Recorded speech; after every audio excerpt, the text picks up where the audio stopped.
My name is Naomi Caldwell, and I'm 32 years old.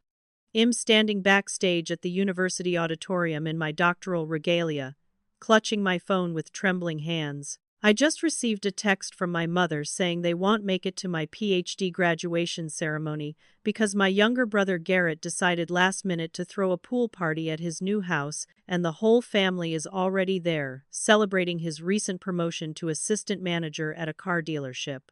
My parents promised 6 months ago they would attend. The auditorium fills with proud families while I stand alone, mascara beginning to run. Then I look at the second text that just arrived, a photo from the party showing my parents laughing in the pool, my mother wearing a party hat, with the caption, "Wish you were here." Before I tell you what happened next, let me know where you're watching from in the comments below. If this story resonates with you, please hit that like button and subscribe to the channel, because what unfolds from here is a journey through family betrayal, standing up for yourself, and learning that sometimes the family you choose is better than the family you're born into. Now let me take you back to how I got to this devastating moment. I grew up in Portland, Oregon, as the eldest of 3 children in the Caldwell family. My brother Garrett is 28 now, and he's always been the golden child, athletic and charming but honestly an underachiever who somehow gets praised for mediocrity. My younger sister Bethany is 25, the baby of the family, always protected and coddled, no matter what she does. Then there's me, Naomi, the responsible one who got straight A grades throughout school, won scholarships, and never caused a single bit of trouble. My parents are Robert and Patricia Caldwell, and they run a small plumbing supply business in town. Growing up, they always told me I was too independent, and that I didn't need them as much as Garrett did. I remember being 17 and giving the valedictorian speech at my high school graduation, and my parents missed it entirely because they had to attend Garrett's baseball game. He sat on the bench the whole time and never even got to play. But apparently that was more important than watching their daughter graduate at the top of her class. When I graduated from college with honors, they skipped my ceremony to help Bethany move into her first apartment, something that could have been done any other weekend. They even forgot my 30th birthday entirely because Garrett had what they called a crisis, which turned out to be nothing more than a breakup with his girlfriend of 3 months. I put myself through my undergraduate degree with scholarships and 3 different jobs, working myself to exhaustion while my classmates had parents who sent care packages and visited on weekends. I worked full-time while completing my master's degree in public health, sleeping 4 hours a night and living on coffee and determination. My PhD research focused on healthcare access in underserved communities, and it took 7 years of absolutely grueling work. I deliberately chose a local university so my family could easily attend any events or presentations I had. I wanted them to be part of my journey, even though they'd never really been there before. 6 months before my doctoral graduation, I sent out formal invitations to my parents, Garrett and Bethany. I called them multiple times to make sure they received the invitations. I reminded them of the date. I told them how much it would mean to me.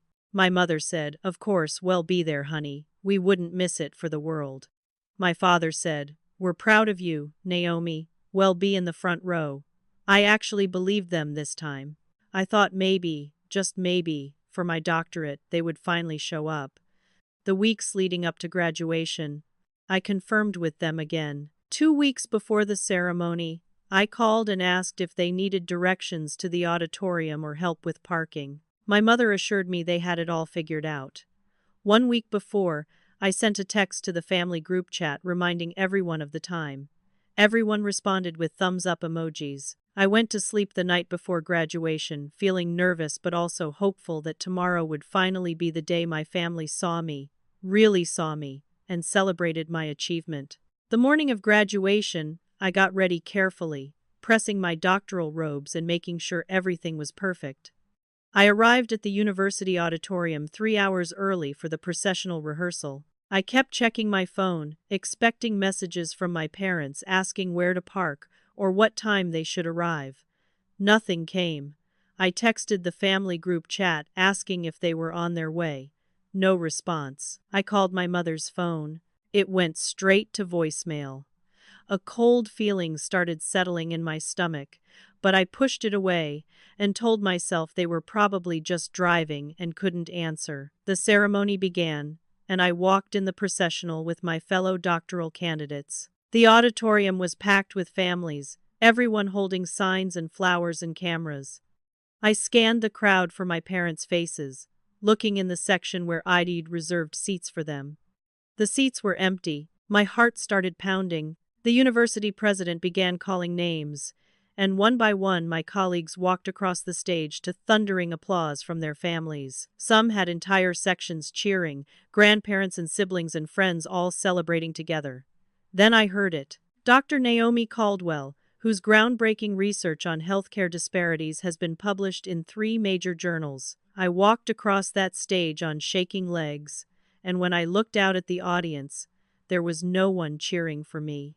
I heard polite applause from strangers, but no voices calling my name, no one standing up in excitement. I accepted my diploma from the dean, shook hands, smiled for the official photographer, and walked off the stage feeling absolutely hollow inside. That's when I checked my phone again and saw the texts. The first text from my mother said, "Honey, we're so sorry, but Garrett decided to throw a pool party at his new house today to celebrate his promotion, and the whole family is here. We couldn't miss it, you understand. Well, celebrate with you. Another time." The second text was the photo, my parents in the pool with cocktails, my mother wearing a sparkly party hat, everyone laughing and having the time of their lives. The caption, "Wish you were here," felt like a knife twisting in my chest. My brother's last-minute pool party for a promotion to assistant manager at a car dealership was more important than my doctoral graduation. After the ceremony, there was a reception in the courtyard. I stood alone with a cup of punch, while all around me families took photos and congratulated their graduates. My advisor, Professor Helen Donnelly, a wonderful 60-year-old woman who had mentored me through the entire doctoral process, noticed I was standing alone. She came over and asked where my family was. I tried to smile and make up an excuse, but my voice cracked and the truth came spilling out. She looked horrified, then angry on my behalf, then deeply sad. She stayed with me through the entire reception, trying to fill the space where my family should have been. Another graduate's family accidentally approached me, assuming I was alone by choice, and asked if I could take their photo. I did, smiling and telling them congratulations, then watched them walk away wrapped in hugs and pride. My phone kept buzzing with more photos from Garrett's party, my parents doing cannonballs into the pool, Bethany lounging on a float in a bikini, holding up a beer, everyone laughing and dancing to music. Garrett posted on social media, "Best family day ever. So blessed to have parents who always show up for me," with a photo of him and our parents. The irony was so painful I thought I might be sick. I finally broke down in the bathroom, still wearing my doctoral regalia, mascara running down my face in black streaks. Professor Donnelly found me there and insisted on taking me to dinner. Over pasta, at a quiet Italian restaurant, I confessed to her that this wasn't a one-time thing, that this was the pattern of my entire life, that I'd always been the forgotten child while Garrett was celebrated for breathing. She listened and told me something I'll never forget. She said, "Naomi, you have spent your whole life trying to be good enough for people who will never see your worth. Maybe it's time to stop trying." I drove home to my small apartment, still wearing my cap and gown, passing a family restaurant where I could see through the windows. Families celebrating graduations with balloons and cakes and joy. When I got home, I had one voicemail waiting. It was from my mother, and she was clearly drunk. "Naomi, don't be so dramatic. It's just a graduation. You've had so many already. This doctorate thing is just more school. Garrett's party was a once-in-a-lifetime thing. You understand, don't you? Well, take you to dinner next week to celebrate, I promise." Another promise that I knew, deep in my bones, she would never keep. I made a decision that night. I wasn't going to call them back. I wasn't going to beg for their attention anymore. I wasn't going to make excuses for why their absence hurt so much, or try to explain my feelings to people who had never cared to understand them. I turned off my phone and went to bed. And for the first time in my life, I didn't lie awake wondering what I'd done wrong or how I could be better. I knew the problem wasn't me. 4 days passed, and I didn't respond to any calls or texts from my family. I threw myself into my new job. I had just started as director of community health programs at a nonprofit clinic, work that I loved and that made a real difference in people's lives. My coworkers noticed my doctoral diploma and congratulated me warmly, asking about my graduation. I smiled and said it was nice, not mentioning that I'd spent it alone. Work became my refuge, the place where people valued what I contributed. On the 5th day, my father called. I almost didn't answer, but something made me pick up. He didn't ask how I was. He didn't apologize. Instead, he was angry. "Naomi, what's this about you ignoring the family? Your mother is very upset that you're being petty about this. You need to stop punishing her for one little mistake. One little mistake." My doctoral graduation was a little mistake. 7 years of work reduced to a minor inconvenience they'd overlooked. I took a deep breath and spoke calmly, which seemed to surprise him. "Dad, I had one doctoral graduation ceremony. One. Garrett has thrown multiple parties that you've attended. This wasn't a choice between two equal events. This was you choosing a pool party over something I worked 7 years to achieve." He cut me off before I could continue. "That's different, Naomi. Garrett needs the support. He's not as strong as you are. You've always been fine on your own. You don't need us the way he does." The message was clear. My independence, which they'd forced me to develop because they were never there, was now being used as an excuse to continue not being there. My sister Bethany started sending manipulative texts. "Mom is crying every day because of you. Is your ego really worth hurting her like this? You're the oldest, you should be more understanding. You're being so selfish."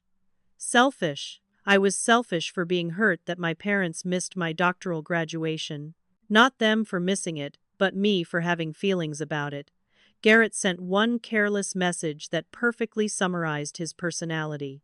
"Dude, chill out. It was just a party. Stop making everything about you. Just a party that was more important than my doctorate." The second betrayal came when I was scrolling through social media and saw that my parents were planning a huge celebration for Bethany's boyfriend's graduation from a 6-week coding boot camp. They'd already bought decorations and reserved a private room at a nice restaurant. 6 weeks of classes got a celebration dinner. 7 years of doctoral research got a pool party I wasn't even invited to. I felt something crack inside my chest. I called my mother and confronted her directly. "Mom, you're throwing a party for Kevin's boot camp graduation, but you couldn't come to my doctoral graduation." There was a long pause, and then she became defensive in that way she always did when she knew she was wrong but would never admit it. "That's different, Naomi. Bethany really wanted us there, and it's important to her. You never asked us for anything. You never needed us." I couldn't believe what I was hearing. "I sent you invitations 6 months in advance. I called you. I reminded you multiple times. You promised you'd be there." She switched tactics, her voice taking on that martyred tone I knew so well. "You're being selfish, Naomi.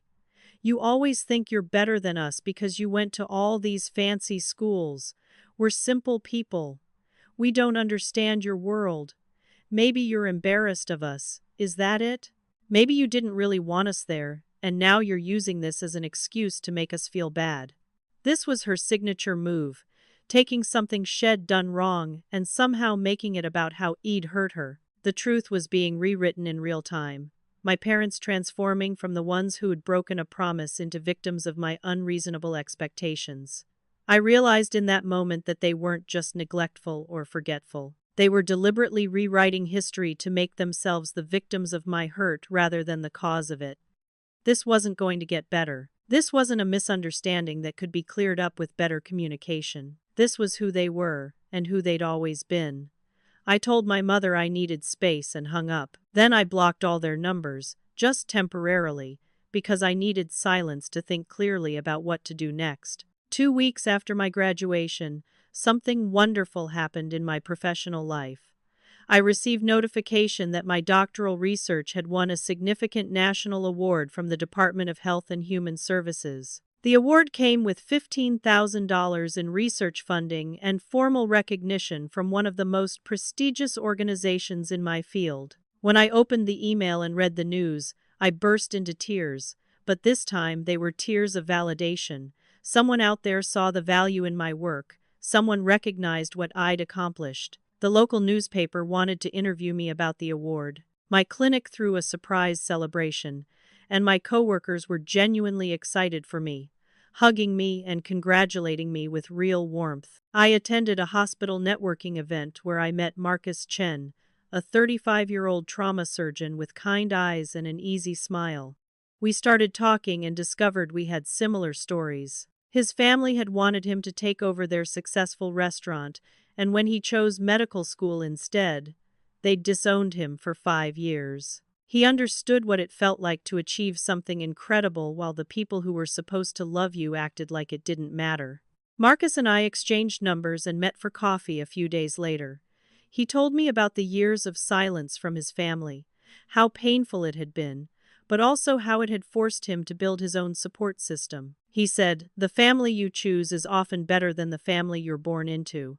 I have people in my life now who celebrate every surgery I successfully complete, every patient I save. They're not related to me by blood, but they're my real family." His words planted a seed in my mind, the idea that maybe I could build something better than what I'd been born into. I unblocked my family's numbers because I wanted to share the news about my national award. I thought maybe this would be big enough, prestigious enough, that they'd finally acknowledge my achievements. I sent a text to the family group chat with a link to the award announcement and a simple message saying I'd won a national honor for my research. I waited for their responses, hope and dread warring in my chest. My mother's response came an hour later. "That's nice, dear. Did you hear Garrett got Employee of the Month at the dealership? We're taking him to the steakhouse tomorrow night to celebrate. You should come and congratulate him." That was it. No acknowledgement of my award, no congratulations, just an immediate redirect to Garrett's achievement and an invitation for me to celebrate him. My father didn't respond at all. Bethany sent a thumbs-up emoji. Nothing more. I stared at my phone in disbelief. This was a national award. This was recognition from the federal government. This was a big deal in my field. And my mother's response was to tell me about Garrett's Employee of the Month certificate and invite me to his celebration dinner. When I pointed this out, when I said, "Mom, did you read what I sent? This is a really significant award," she responded with, "We didn't know how to respond, honey. We don't understand all your medical research stuff, but we understand Garrett's success. He works so hard at that dealership." My father finally chimed in. "Maybe if you had a normal job we could relate to, we'd be more excited.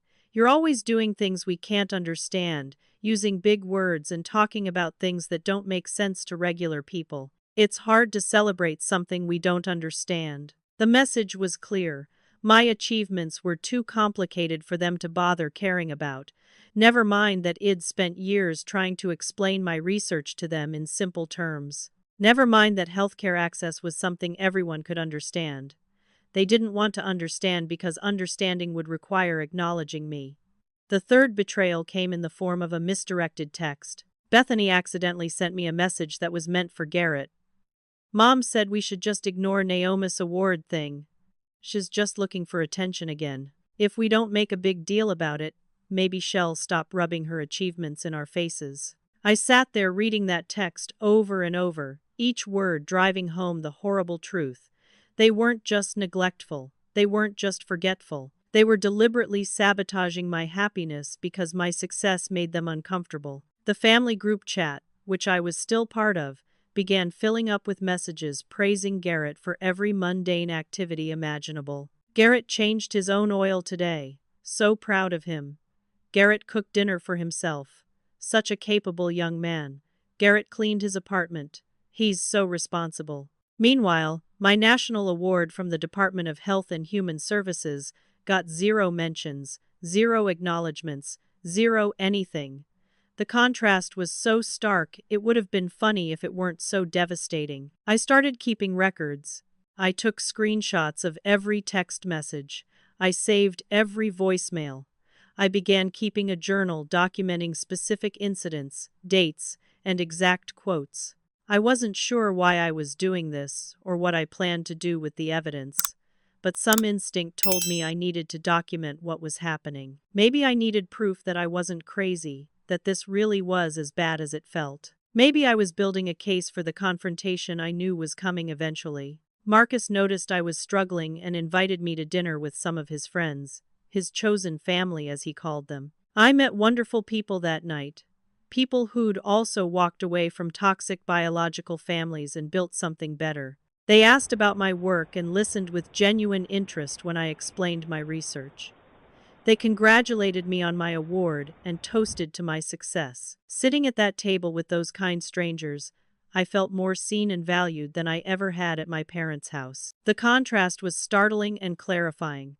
I spent 3 days writing and rewriting an email to my parents.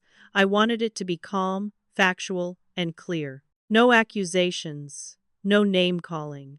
Just a straightforward explanation of how their actions had hurt me, with specific examples spanning 20 years of my life. I included the missed valedictorian speech, the skipped college graduation, the forgotten birthday, and of course the doctoral graduation they'd missed for a pool party. I explained how it felt to watch them celebrate Garrett's every minor accomplishment while ignoring my major achievements.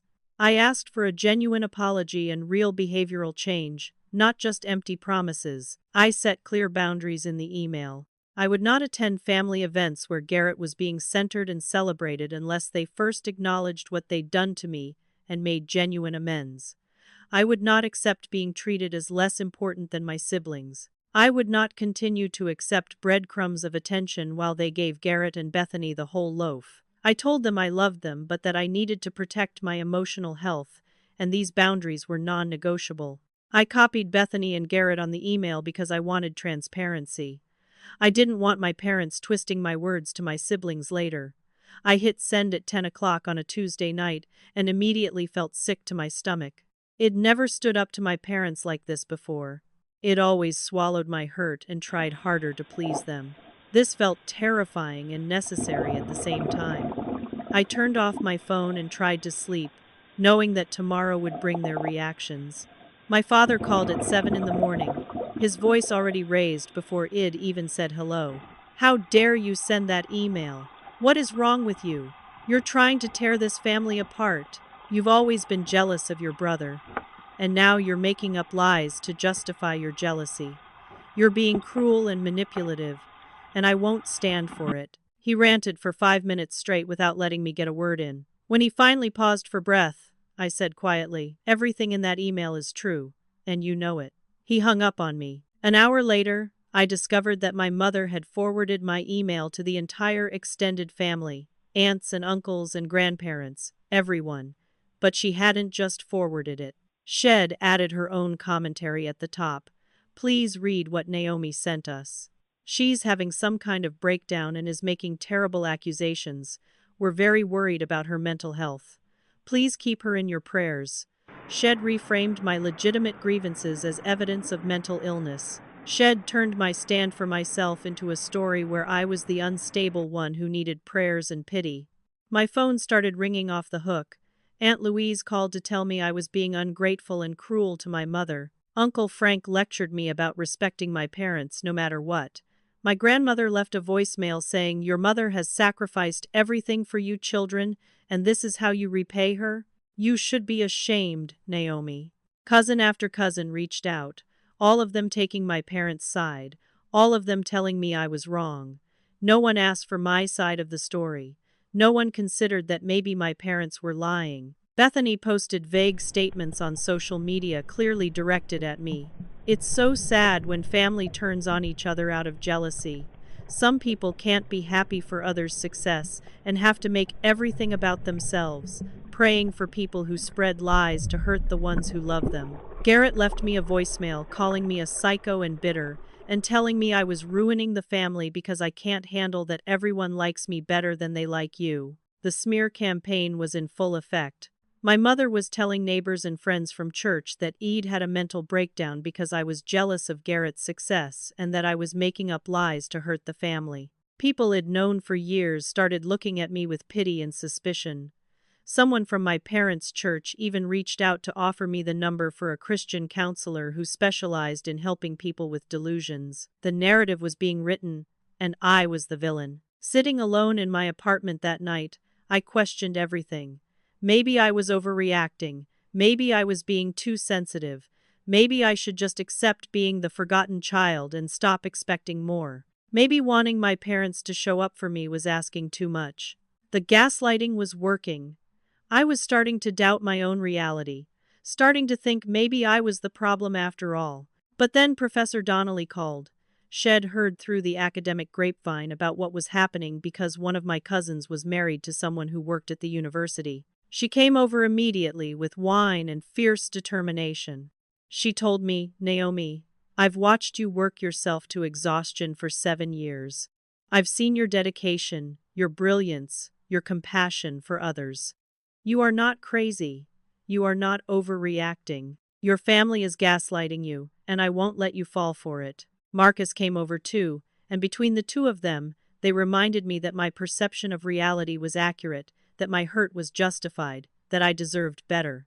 I made a decision that night. I would go to the family barbecue that was planned for the following Saturday. But I wouldn't go to apologize or back down. I would go prepared with all my documentation, all my evidence, ready to confront them face to face. If they wanted to paint me as crazy, I would show them and everyone else exactly how sane and justified I really was. It was time to stop defending myself in private and start speaking my truth out loud where everyone could hear it. Saturday arrived hot and sunny, perfect weather for a barbecue. I dressed carefully in jeans and a nice blouse, wanting to look put together and calm. I printed out my timeline of events, every missed milestone, every broken promise, everything documented with dates and specific details. I put it all in a folder and drove to my parents' house with my heart pounding but my resolve solid. Marcus offered to come with me and wait in the car in case I needed support, and I gratefully accepted. I arrived at noon to find the backyard already full of people. My parents had invited not just immediate family but aunts, uncles, cousins, and grandparents. Garrett was holding court near the grill, talking loudly about his accomplishments at the dealership, gesturing wildly with a beer in his hand. Bethany was showing off her engagement ring to a cluster of female cousins. Everyone looked happy and relaxed, like one big perfect family. My mother saw me first. Her greeting was cold. "I'm surprised you came, Naomi. I thought we weren't good enough for you anymore." Several people turned to look at me, and I could feel the judgment in their eyes. It'd been painted as the difficult daughter, the one causing problems. I smiled and said, "I came because we need to talk, all of us together."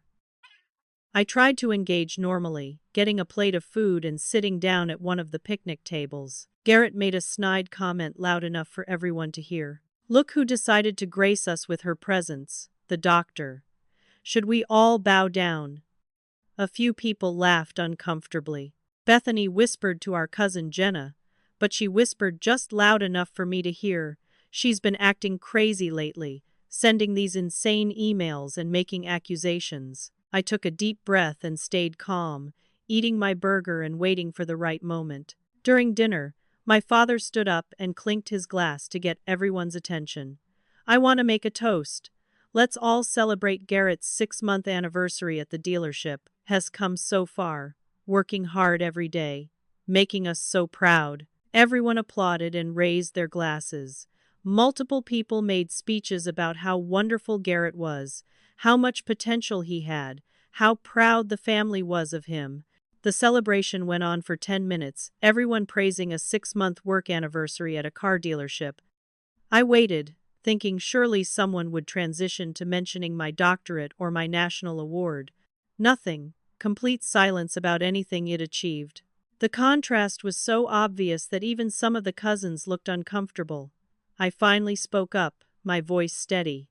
"I recently won a national award for my research. It comes with recognition from the Department of Health and Human Services and $15,000 in funding." The table went quiet. People looked at their plates.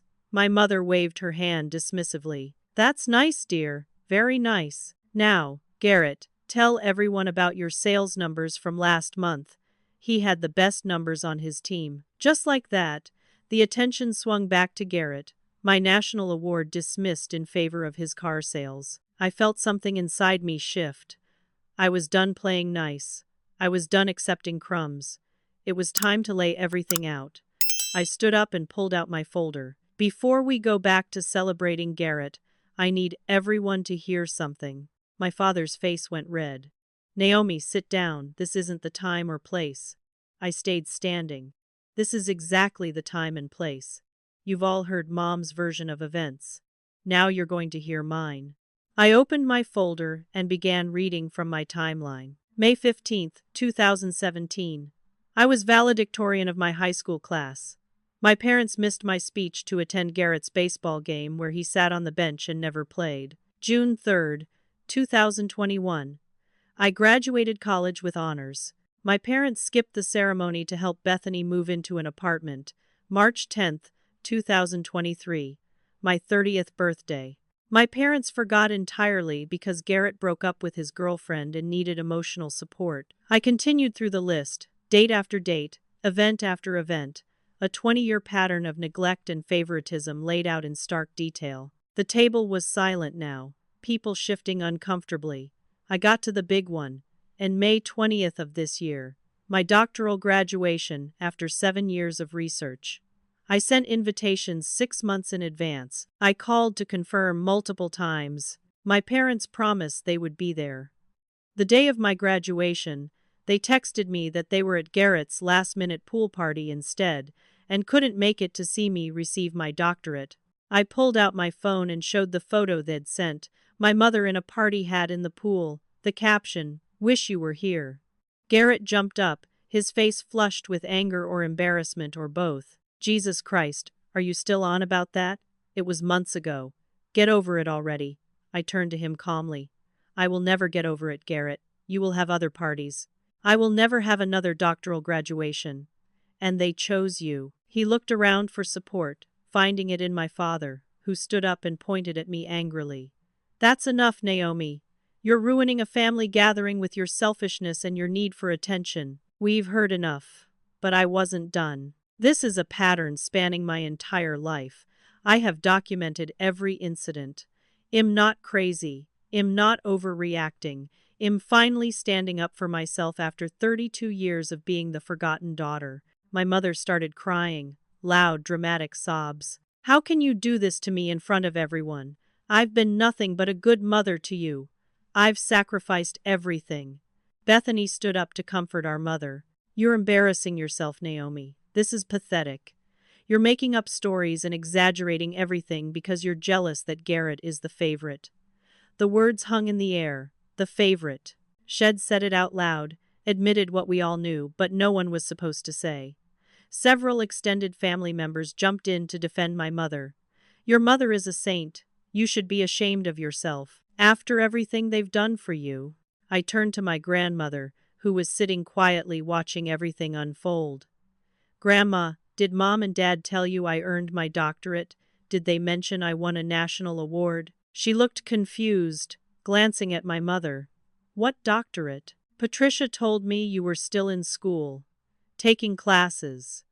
The lie was exposed right there. My parents had never told the extended family about my achievements. They'd hidden my success while broadcasting Garrett's every mundane accomplishment. I turned to my Aunt Louise, who'd called me to lecture me about respecting my mother. Aunt Louise, did Mom tell you I had a mental breakdown? Or did she tell you that I was hurt because they missed my graduation for a pool party? Louise hesitated, caught in the lie. She said you were having some kind of breakdown and making up stories. I nodded. So she lied to you about what happened and told you I was mentally unstable instead of admitting what she'd done. The yard erupted. Everyone started yelling at once, voices overlapping in anger and defensiveness. I was accused of being dramatic, ungrateful, jealous, mentally unstable, and a liar. My father shouted that I was tearing the family apart. My mother wailed that the stress was going to give her a heart attack. Garrett called me names I won't repeat. Bethany said I was dead to her. Cousin after cousin piled on, defending my parents, attacking me, choosing their side without ever considering mine. I stood there in the middle of the chaos, and I realized something. These people would never see my side. They would never acknowledge what had been done to me. They had chosen their narrative, and I would always be the villain in it. I'd come here hoping that confronting them with facts and evidence would change something, but you can't use logic to change people who are emotionally invested in not understanding you. I gathered my papers calmly and walked toward the gate. My mother called after me, her voice switching from tears to anger. "If you walk out that door, you're no longer my daughter." I turned back to look at her. "I haven't been your daughter for a long time, Mom. I was just too afraid to admit it." My father added his own ultimatum. "You'll regret this. Family is everything. You're going to end up alone." I met his eyes. "No, Dad. Family is supposed to be everything. You're just people who happened to raise me." Garrett got in one last shot.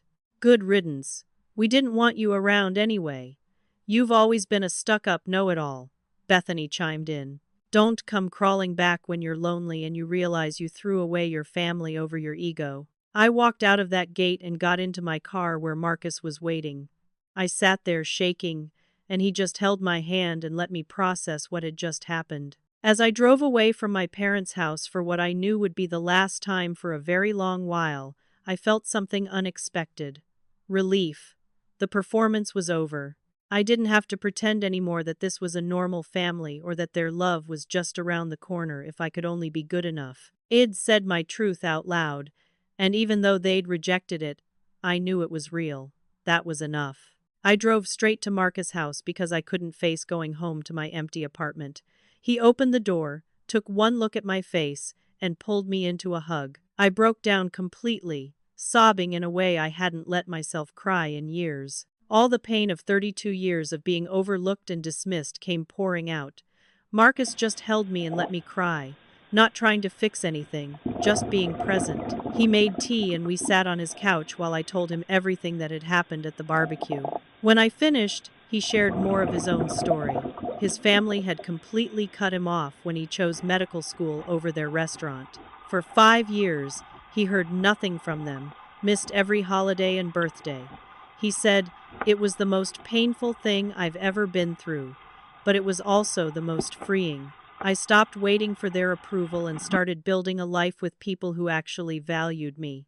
Now I have a family I chose, and it's better than what I was born into. Professor Donnelly came over when Marcus texted her that I needed support. She brought wine and her characteristic fierce wisdom.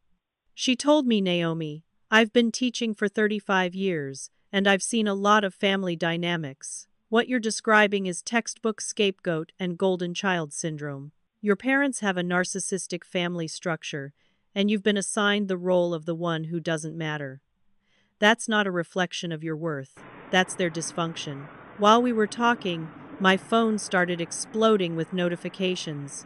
The public smear campaign had escalated. My mother had posted on social media a long post about being heartbroken when your child turns on you and asking for prayers for my healing. Relatives were flooding the comments with support for her, painting me as the ungrateful daughter who'd attacked her poor, innocent mother. The post had dozens of shares already, my reputation being destroyed in real time. Bethany had created her own post, longer and more vicious. "Some people can't handle when others succeed. Jealousy is a disease. My brother works hard every day and deserves celebration, unlike some people who just want attention for things nobody understands or cares about. Real family supports each other, but narcissists only care about themselves." Garrett had shared it with his own addition. "Family is everything, unless you're a narcissist who thinks you're better than everyone else." Glad the toxic person removed themselves from our lives. My phone was ringing constantly with calls and texts from distant relatives I hadn't heard from in years, all of them telling me I was wrong, that I needed to apologize to my mother, that I was tearing the family apart. Aunt Louise left a voicemail saying, "Your mother is devastated. How can you be so cruel? Is this really the person you want to be?" Uncle Frank called to say my father had asked him to talk sense into me, and had agreed to try. The entire family had mobilized against me. But then something unexpected happened. My cousin Tasha, Aunt Louise's daughter, who's 30 years old and who I'd always gotten along with, sent me a private message. "Naomi, I believe you. I've seen how Aunt Patricia treats you at family gatherings. I've heard my mom talk about it when she didn't know I was listening. You're not crazy. What happened to you isn't okay. I'm sorry I didn't speak up at the barbecue. I was scared of becoming the next target." Her message made me cry again, but this time from relief. Someone from inside the family saw the truth. Then Uncle Frank called back. Apparently, after talking to my father and hearing his version of events, Frank had decided to reach out to me for my side of the story. After I explained everything calmly and in detail, he was quiet for a long moment.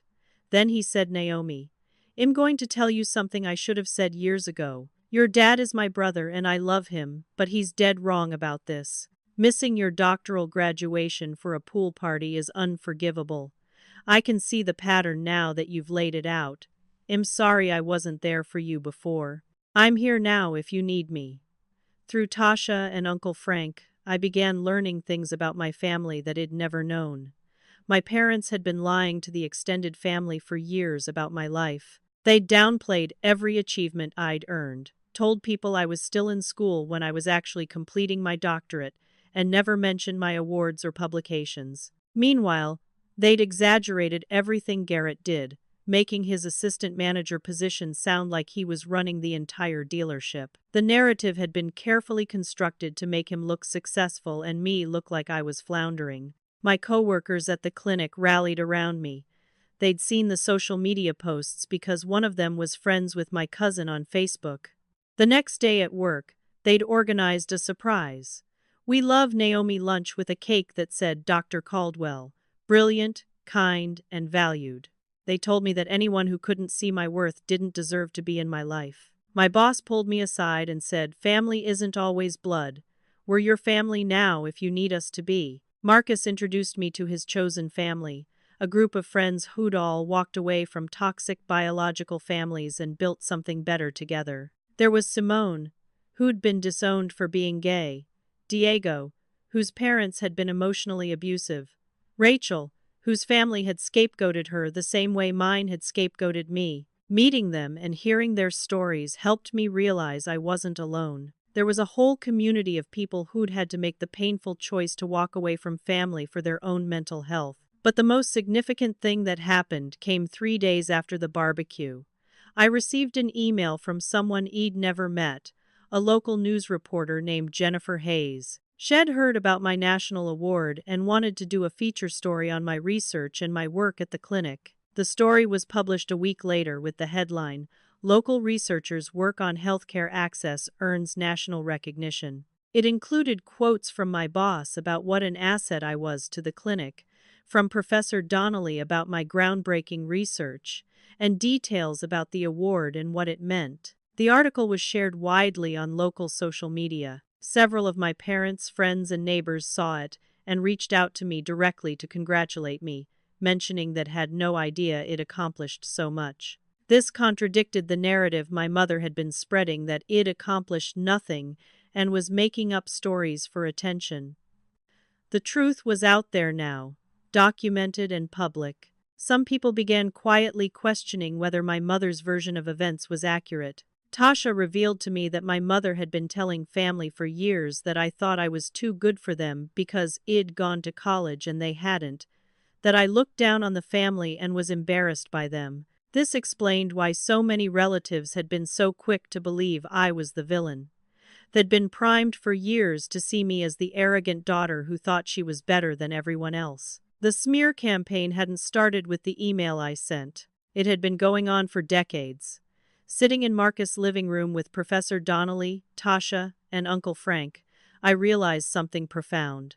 I'd spent my whole life thinking I was alone, but I wasn't. There were people who saw the truth. There were people who valued me. They weren't the people I'd been born to, but they were real, and they were here. Maybe that was enough. Maybe that could be more than enough. 1 month after the barbecue incident, my mother left a voicemail.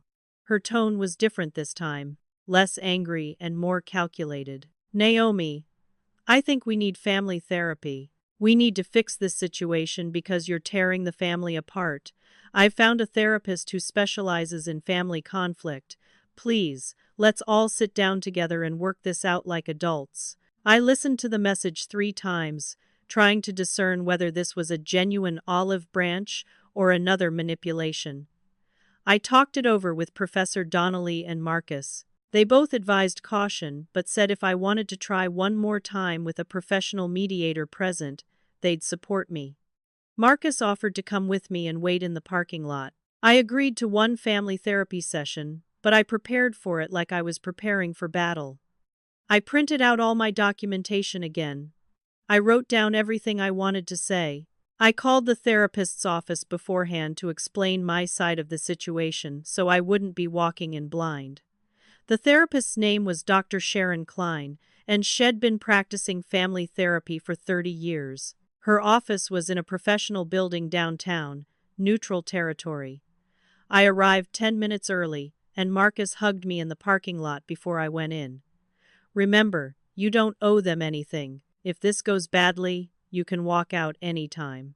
I nodded and headed inside, my folder of evidence clutched in my hands. My family arrived together, a united front. My father, my mother, Garrett, and Bethany all walked in as a group, sitting on one side of Dr. Klein's large office while I sat alone on the other side. The symbolism wasn't lost on me or, I suspected, on Dr. Klein. My mother's eyes were already red like she'd been crying in the car. Bethany sat with her arms crossed, looking angry. Garrett looked bored. My father looked stern and judgmental. Dr. Klein introduced herself and explained how the session would work. Each person would have a chance to share their perspective without interruption, and then we'd discuss possible solutions and paths forward. She asked who wanted to go first. My mother immediately raised her hand, and Dr. Klein nodded to her. Patricia launched into her prepared speech, tears flowing on cue. Dr. Klein, I've tried so hard to be a good mother. I've sacrificed everything for my children. I worked in our family business. I cooked and cleaned. I attended their events when I could. But Naomi has always been difficult. She's always wanted more attention than I could give. She's always been jealous of her brother. Recently, she sent us this terrible email full of accusations and lies, and then she ambushed us at a family barbecue and tried to humiliate us in front of everyone. I just want my daughter back. I want to fix this. She sobbed into a tissue. Dr. Klein turned to my father. Robert cleared his throat. Naomi has always been the difficult child. She's incredibly smart, maybe too smart for her own good. She thinks she's better than us because she went to all these schools and got all these degrees. We're simple people. We run a plumbing supply business. We didn't go to college. I think she's embarrassed by us. She's never been satisfied with our family. She's always demanding things we can't give her. Frankly, we're tired of trying to please her when nothing is ever good enough. Garrett went next, his tone dismissive and cruel. My sister is jealous of me. She always has been. I'm successful at my job. I have friends, people like me. She's alone and bitter, and instead of dealing with her own problems, she blames everyone else. She made up this whole story about us missing her graduation, but honestly, we made a choice to go to my party instead because it was more fun. I don't see why she can't just get over it and move on. Bethany spoke last, her voice dripping with contempt. Naomi has always been dramatic and selfish. She makes everything about her. She can't stand that our parents love Garrett more than they love her. So she's invented this whole victim narrative to make herself feel better. The truth is, she's just not as likable as the rest of us. If she wanted more attention from our parents, maybe she should have been a better daughter. Dr. Klein took notes throughout all of this, her expression carefully neutral. Then she turned to me. Naomi, would you like to share your perspective? I took a deep breath and opened my folder. For the next 20 minutes, I calmly and methodically presented my case. I showed the timeline of events with specific dates. I played voicemail recordings where I had them. I showed text message screenshots. I explained the graduation situation in detail, showing the invitations it'd sent, the confirmations it'd received, and the texts they'd sent from the pool party. Dr. Klein's face changed as I presented my evidence. She'd been neutral before, but now she was leaning forward, looking concerned. She asked clarifying questions. So your parents confirmed 2 weeks before the graduation that they would attend? I nodded. And on the day of the ceremony, they texted you from your brother's party instead. I showed her the photo of them in the pool. She looked at it for a long moment, then looked at my parents. That's when everything exploded. Garrett suddenly stood up, his face red with anger. You know what? I'm done pretending. We didn't go to your graduation because it's boring. Nobody cares about your stupid doctorate. We went to my party because it was actually fun. People actually wanted to be there. The room went silent. My mother reached for his arm to quiet him, but it was too late.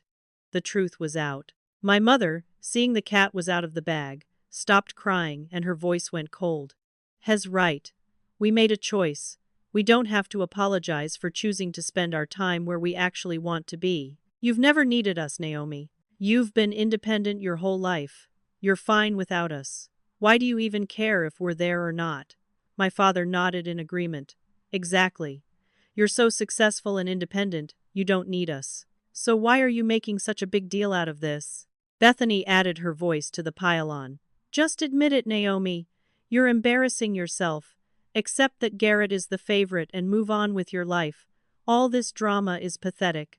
I sat there absorbing their words, and I felt something click into place. This was who they were. This was who they'd always been. They weren't going to change. They weren't capable of seeing what they'd done wrong. Dr. Klein interrupted, her voice sharp. I need to stop this conversation right now. In 30 years of practicing family therapy, this is one of the clearest cases of golden child scapegoat dynamics I've ever witnessed. What you're describing, what I've seen in these documents, and what I've just heard from all of you is textbook narcissistic family dysfunction. The pattern of behavior toward Naomi is emotionally abusive, and the favoritism toward Garrett is extreme and damaging to everyone involved. My father stood up, furious. We're not paying you to judge us. We're paying you to fix her and make her stop causing problems. Dr. Klein stood her ground. I'm not here to fix anyone. I'm here to help facilitate healthy communication. What I'm seeing is that you don't want healthy communication. You want validation for continuing to treat your daughter poorly. My mother started crying again, but these were angry tears now. How dare you? We're good parents. We've done nothing wrong. I stood up too. It hurt enough. I came here hoping for accountability and change. Instead, you've confirmed everything I already knew. You don't love me the way parents should love their child. You probably never will. My mother tried to interrupt with more tears, but I held up my hand. I'm done. I'm done begging for crumbs of attention. I'm done shrinking myself so Garrett can look bigger. I'm done pretending this is normal family dynamics. I looked at Garrett directly.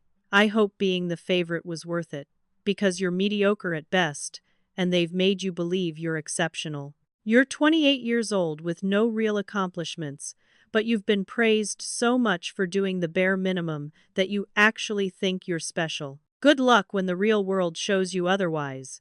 He opened his mouth to respond, but I'd already moved on to Bethany. You're learning from them. You're already playing the same games, choosing sides, attacking me to curry favor with mom and dad. You'll do this to your own kids someday if you're not careful. You'll pick a favorite and forget the others exist, and you'll wonder why they don't call you anymore. She looked shocked that I'd called her out so directly. Then I turned to my parents for the last time. I'm going to build a life surrounded by people who actually value me. People who celebrate my achievements instead of dismissing them. People who show up when they say they will. People who see my worth without me having to beg for it. You're not invited to be part of that life anymore. My mother's face transformed from tears to rage in an instant. If you walk out that door, you're no longer my daughter. Her voice was sharp and final, meant to make me back down. I smiled sadly. I haven't been your daughter for a long time, Mom. I was just too afraid to admit it. My father tried his own ultimatum. You'll regret this. Family is everything. You're throwing away your whole family over your ego. I met his eyes calmly. No, Dad, family is supposed to be everything.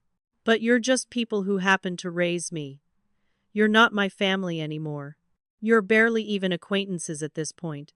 Garrett jumped in with his final attack. Good riddance, we didn't want you around anyway. You've always been a stuck-up know-it-all who thinks she's better than everyone. Bethany added her own poison. Don't come crawling back when you're lonely and you realize you threw away your family. You're going to end up alone and miserable, and it'll be your own fault. I walked to the door and turned back one last time. Doctor. Klein was watching me with something like respect in her eyes. I said, "Thank you for your time, Dr. Klein. I think I got what I needed from this session, even if it wasn't what I hoped for." Then I walked out, leaving my biological family behind in that therapy room, still protesting and defending and refusing to see what they'd done. Marcus was waiting in the parking lot exactly where he said he'd be. He saw my face and immediately got out of the car to hug me. I cried, but they were different tears this time. Not tears of pain, but tears of release. Dr. Klein came out to the parking lot a few minutes later, catching me before we drove away. Naomi, I want you to know that you made the right choice. What I witnessed in there was textbook toxic family dynamics. You deserve so much better. Please take care of yourself. 2 weeks later, my parents showed up at my apartment unannounced. I watched through the peephole as my mother knocked on the door holding a casserole dish, my father standing behind her looking uncomfortable. Patricia called through the door, "Naomi, honey, I made your favorite casserole. Let's just forget all this happened and move on." Family is family, right? It was the ultimate rug sweep, pretending nothing had happened, offering food as if that could erase months of pain. I spoke through the door without opening it. I meant what I said at therapy. I need you to leave. My father's voice came next, threatening now. If you don't open this door, we're cutting you out of the will. You won't get a penny from us. I almost laughed. I never expected anything from you anyway. I've been taking care of myself since I was 16. Now please leave or I'll call the police for trespassing. They stood there for another minute, and then I heard Garrett's voice. He must have been waiting in the car. Come on, let's go. She's not worth it. She wants to be alone. Let her be alone. She'll be sorry eventually. They left, and I watched through the window as they drove away. That was the last time I ever saw them in person. I changed my locks, updated my emergency contacts to list Marcus and Professor Donnelly, and sent a certified letter to my parents formally requesting no contact. 6 months passed, and slowly, painfully, beautifully, I began to heal. The grief came in waves at first. I'd see a father and daughter at a restaurant and feel that old ache. I'd hear someone talk about their family holiday plans and feel the absence of my own. But gradually, the waves came less frequently, and when they did, they were less devastating. I was learning that you can mourn what you never had just as much as what you lost. My professional life continued to flourish. I published another research paper, this time in one of the most prestigious public health journals in the country. The editor called my work groundbreaking and essential. I was promoted to associate director at my clinic with a significant raise. I was making a real difference in people's lives every single day, improving healthcare access for communities that had been overlooked and underserved. My work had meaning and purpose, and I was surrounded by colleagues who valued my contributions. Marcus became one of my closest friends. He introduced me to his entire chosen family, a group of about 15 people who gathered once a month for dinner. They were doctors and teachers and artists and social workers, all people who'd walked away from toxic biological families and built something better. Sitting around Marcus' table, listening to their stories, I realized I'd found my people. These were folks who understood that family isn't always blood, that sometimes the healthiest thing you can do is leave people behind, that chosen family can be just as real as biological family. I joined a support group for adult children of narcissistic parents. Every Tuesday evening, I sat in a circle with 12 other people who'd experienced the same patterns I had. The scapegoating, the golden child dynamics, the gaslighting, the smear campaigns. Hearing their stories validated my own experience over and over. I wasn't crazy. I wasn't overreacting. What had happened to me had a name and a pattern, and I wasn't alone in having survived it. The group became another pillar of my support system. Therapy with Dr. Klein, now individually rather than with my family, helped me understand that none of it had ever been my fault. I'd spent 32 years thinking if I could just be good enough, smart enough, accomplished enough, my parents would finally see my worth. Dr. Klein helped me understand that I was always enough, that the problem was their inability to see it, not my failure to demonstrate it. She helped me work through the grief of accepting that they would never be the parents I needed them to be. Thanksgiving that year was different. Professor Donnelly hosted dinner at her house, and she invited what she called orphaned academics, people who'd cut off contact with toxic families or who had no family nearby. There were 12 of us around her table, passing dishes and sharing stories and laughing in a way I'd never experienced at my parents' house. Everyone there had chosen to be there. No one was there out of obligation or guilt. The love was real and freely given, and I realized this was what family was supposed to feel like. I felt more loved and valued at that table of relative strangers than I ever had with my blood relatives. We went around the table sharing what we were thankful for. When it was my turn, I said I'm thankful for the courage to walk away from what was hurting me, and for finding people who showed me what real love looks like. Several people had tears in their eyes. After dinner, a woman named Patricia, no relation to my mother, hugged me and said I walked away from my family 10 years ago. It was the hardest and best decision I ever made. You're going to be okay. Better than okay. My professional achievements continued to mount. I was invited to be the keynote speaker at a national public health conference, addressing an audience of 2,000 professionals about healthcare access in underserved communities. My research was being implemented in healthcare systems across 3 states. A local university asked me to teach a graduate-level course. I was exactly where I'd worked so hard to be, and I was surrounded by people who recognized and celebrated that. The unexpected reconnection came from my cousin Tasha. She reached out to tell me she'd gone low contact with my parents, and most of the family after watching how I was treated. She said I can't unsee it now. The way they talk about you, the way they minimize everything you've done while celebrating Garrett for nothing. It's sick. I told my mom I'm not participating in family events anymore if they're going to trash you the whole time. We started meeting for coffee once a month, rebuilding a relationship between just the 2 of us, separate from the family dysfunction. Uncle Frank also stayed in touch, calling every few weeks to check on me. He apologized repeatedly for not intervening sooner, for not standing up for me when I was younger. I told him I didn't blame him, that speaking up against family dynamics is incredibly difficult. He shared updates about the family, not to gossip but to keep me informed. Garrett had been fired from the dealership for excessive absences, mostly hungover mornings he couldn't make it to work. My parents were now managing his latest crisis, probably still praising him for getting out of bed. Uncle Frank also told me that Bethany was engaged and planning a wedding, and she was already complaining that our parents were being overbearing about the planning. I felt a small twinge of vindication. She was starting to experience what I'd lived with my whole life, the suffocating nature of my parents' involvement when they decided something mattered to them. Frank said, "She actually said to me the other day that she understands why you left, but she's too proud to reach out to you." The temptation came 7 months after I'd walked away. My mother sent an email that somehow got past my spam filter. The subject line was, "Grandmother is very sick." The email said, "Your grandmother has taken a turn for the worse. The family is gathering at the hospital. You should come say goodbye." My heart stopped. My grandmother and I had been close when I was younger. I immediately called her house directly, and she answered on the 3rd ring, perfectly healthy and cheerful. She'd just had a cold last week, but was fine now. My mother had lied, using my grandmother's health as bait to manipulate me into contact. It confirmed I'd made the right decision. They would always lie, always manipulate, always use whatever tools they had to maintain control. My healing journey included some wonderful new additions to my life.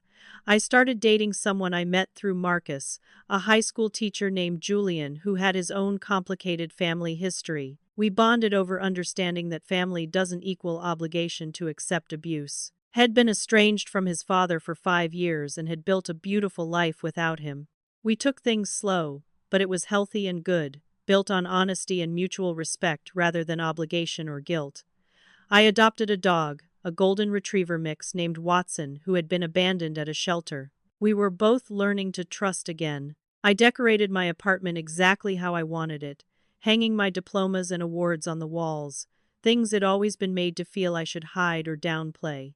In my space, I celebrated my achievements openly. I filled my home with plants and books and art that made me happy. It was my sanctuary, and no one entered it unless they genuinely valued being there. I started journaling about my healing journey, writing letters I would never send to my parents, processing my grief and anger and eventual acceptance. Dr. Klein had suggested it, and it helped more than I'd expected. I wrote about the daughter I'd been, always trying so hard to be good enough. I wrote about the woman I was becoming, someone who knew her worth regardless of whether others recognized it. The transformation was slow but real.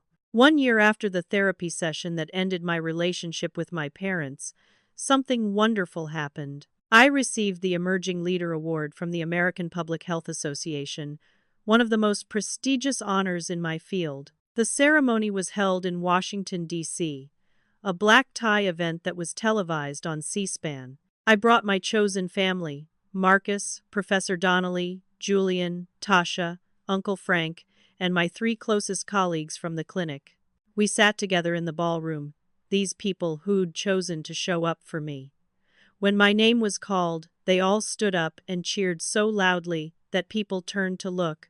I walked onto that stage in a beautiful gown I'd bought just for the occasion, and I accepted the award with my heart full. In my acceptance speech, I talked about the importance of healthcare access and about the people who'd supported my work. I thanked the people who believed in me when it mattered most, and named Marcus, Professor Donnelly, my boss at the clinic, and Dr. Klein. I thanked my chosen family for showing me what real support looks like. I never mentioned my parents. Not once. And that absence spoke volumes. The speech was later uploaded to YouTube and went viral within the public health community, getting over 100,000 views. People commented on how genuine and heartfelt it was, how clear it was that I was surrounded by people who truly cared about me. Some people even commented asking where my biological family was, noting that I'd only thanked friends and mentors. I never responded to those comments. My silence was its own answer. After the ceremony, a young woman approached me with tears streaming down her face. She was a graduate student who'd watched the speech online. She said, "My family didn't come to my master's graduation either. They said it wasn't important enough for them to take off work. Watching you succeed without them, seeing you surrounded by people who chose to be there, it gives me hope. Thank you for showing me it's possible to build something better." We talked for 20 minutes, and I gave her my email address. I told her to reach out if she ever needed support or advice. That conversation planted a seed. I started mentoring graduate students from unsupportive families, particularly those who were first-generation college students or who came from families that didn't value education. I met with them monthly, helped them navigate academia, reminded them that their achievements mattered even if their families didn't celebrate them. It became one of the most fulfilling parts of my work, helping young people avoid the pain I'd experienced or cope with it better if they couldn't avoid it. I turned my pain into purpose. I heard through Tasha that my mother had seen the televised awards ceremony. Apparently, Patricia was now telling people, "That's my daughter. I'm so proud. We've always supported her dreams." It was a complete rewrite of history, erasure of everything that had actually happened. Tasha said, some family members who'd seen my speech and remembered that my parents hadn't been there were asking questions, pointing out the contradiction. My mother's response was to double down on the lie, insisting she'd been there in spirit and that she'd always been supportive. I felt nothing when I heard this. No anger, no hurt, just a kind of distant pity. She was performing for an audience, trying to claim credit for achievements she'd actively dismissed when they happened. I didn't feel compelled to correct the record publicly. The people who mattered knew the truth. Everyone else's opinion wasn't my concern. Id learned that defending yourself to people who are determined to misunderstand you is a waste of energy better spent on people who actually see you clearly. 2 years after walking away, I found myself in my office at the clinic, meeting with a young graduate student I'd been mentoring. Her name was Vanessa, and she'd just been accepted to a doctoral program. She was excited but also anxious. She asked me, "Dr. Caldwell, what if my family doesn't support me? They think I'm wasting my time with more school." I smiled at her and said, "Then you do it anyway. And when you walk across that stage to get your doctorate, you'll be surrounded by people who chose to be there. And I promise you, that's better than people who are obligated to show up but don't." She looked thoughtful. "Were you alone at your graduation?" I shook my head. At my doctorate graduation, yes, I was alone, because my family chose not to come. But at every achievement since then, I've been surrounded by people who actually love me and celebrate me. It took losing my family to find my people, but I wouldn't change it now. They showed me who they were, and I finally believed them. Walking away was the best decision I ever made. I looked at the photo on my desk, not of my parents or siblings, but of my chosen family at the awards ceremony in D.C. Marcus with his arm around my shoulders, Professor Donnelly beaming with pride, Julian holding my hand, Tasha laughing at something someone had said, Uncle Frank standing tall in the back row. Everyone was genuinely happy, genuinely celebrating, genuinely there by choice. That photo represented everything I'd built from the ashes of what I'd lost. The profound lesson I'd learned was this. Some people spend their whole lives trying to earn love from people who will never give it. I spent 32 years being the forgotten daughter, shrinking myself, working harder, achieving more, always hoping that the next accomplishment would be enough to make my parents see me. It never was. It never would have been. Because the problem was never that I wasn't enough. The problem was that they weren't capable of seeing my worth. I learned that blood doesn't create obligation to accept mistreatment. Family is supposed to be your first source of love and support, your safe place, your cheerleaders. When they fail that fundamental job, when they make you feel small and overlooked and unworthy, you're allowed to walk away. You're allowed to protect your peace, even if it disappoints them. You're allowed to choose yourself. I learned that standing up for yourself feels desperately lonely at first, like you're the only person in the world who sees the truth. But when you stop accepting crumbs, when you stop settling for being tolerated instead of celebrated, you create space for real love to enter your life. The people who show up for you without being obligated to, those are your true family. One person who genuinely celebrates your success is worth more than 100 who barely acknowledge it. I learned that parents who make you compete for love, who play favorites so blatantly that everyone can see it, are teaching you a lie. They're teaching you that you're not enough, that you need to earn basic respect and affection. But good parents don't have favorites. Good parents don't make their children perform for scraps of attention. Good parents celebrate all their children's achievements, not just the golden child's mediocrity. I learned that healing isn't forgiveness. I don't wish my parents harm. I don't fantasize about revenge. But I also don't owe them access to my peace. I don't owe them a relationship just because we share DNA. I've accepted the reality of who they are, people who were never going to be the parents I needed, and I've chosen myself anyway. That's not cruelty. That's self-preservation. I learned that the daughter who was told she was too independent and didn't need them became those things because they forced her to. What they meant as criticism became my superpower. I learned to build my own life, define my own worth, create my own family. I learned that I didn't need their validation because I could validate myself. Their rejection taught me self-reliance, and now I'm stronger than I would have been if they'd loved me the way they should have. Most importantly, I learned that my achievements matter, whether or not anyone applauds. My pain is valid whether or not anyone acknowledges it. And my peace is worth protecting, even if it means disappointing people who were never really proud of me anyway. I have one life to live, and I refuse to spend it begging for love from people who've shown me repeatedly that they don't have it to give. As I sat in my office that day talking to Vanessa, I realized my story had come full circle. It'd gone from being the girl standing alone at her doctoral graduation, mascara running and heartbreaking, to being the woman who mentored others through similar pain. My parents didn't attend my graduation. They missed every achievement that came after, too. But I stopped sending invitations. I stopped leaving empty seats for people who never planned to fill them. And in the end, the girl who was told she didn't need anyone learned the truth. She didn't need them. She needed people who saw her value without having to be convinced of it, people who showed up because they wanted to, not because they had to. She needed chosen family, real friends, genuine support. And once she stopped wasting energy on people who didn't value her, she found all of that and more. That's not loneliness. That's freedom. That's peace. That's the life I built from the ruins of the family I was born into, and it's more beautiful than anything they could have given me. So let me ask you this. Have you ever had to walk away from family to protect your peace?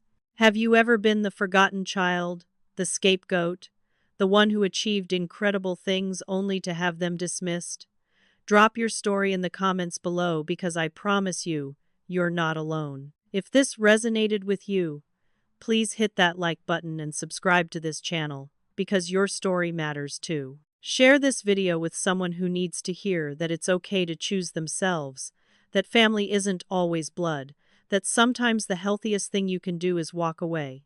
Thank you for listening to my story. Thank you for being here. I hope wherever you are in your own journey, whether you're still trying to earn love from people who won't give it, or you've already walked away and are building something better, I hope you know that you deserve to be celebrated, not tolerated. You deserve people who show up, not people who make excuses. You deserve peace, even if the price of that peace is disappointing people who were never really proud of you in the first place. Take care of yourself, choose yourself, and remember, the family you choose can be so much better than the family you're born into. You're not alone, you never were.